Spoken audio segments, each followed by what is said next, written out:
তুমি এটা কি করেছো? এখানে বসে তুমি রোজ পোলাও খাচ্ছ আর এদিকে বাবা বাইরে কুলির কাজ করতেছে। তুমি এটা কিভাবে করেছো?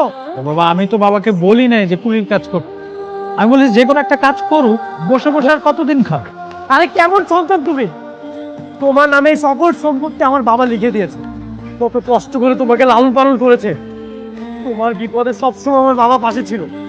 কতটা জানোয়ার হয়ে গেছে তুমি বুঝতে পারছো? ভুলে যেও না, সে তোমার বড় ভাই। তুই চুপ। তুমি সব নষ্টের মেয়ে। তোর জন্য না আমাদের পুরো ফ্যামিলিটা জাহান্নাম হয়ে গেছে। তুই তুই আমার ভাইকে জানোয়ার বানিয়েছিস। সব কিছুর জন্য তুই দায়ী। চুপ।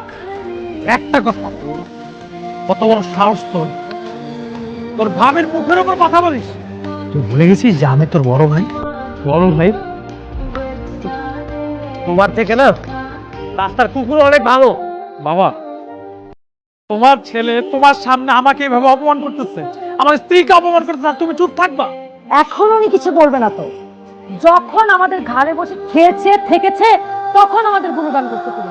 বললাম যে যাও একটা কাজ করে তারপর খাও, তখনই আমরা পর হয়ে গেলাম, দল পাল্টে ফেলেছি। একটা কথা তুই বলবি না। এক্ষুনি তুই এই বাড়ি থেকে বের হয়ে যা। কে বের হয়ে যাবে? তোরা এখান থেকে বের হয়ে যাবে? এই বাড়ি, এই ফ্ল্যাটের মালিক হচ্ছে আমার বাবা। তোরা এক্ষুনি এই বাসা থেকে বের হয়ে যা। বের হয়ে যা। বললেই হবে যে আমি বের হয়ে যাবো? যে বাবা এই ফ্ল্যাটটা আমার নামে লিখে দিয়েছে। So get out. বের হলে তোরা হবে ফ্ল্যাটের মালিক আমি। বের হ, এক্ষুনি বের হ। বের হ।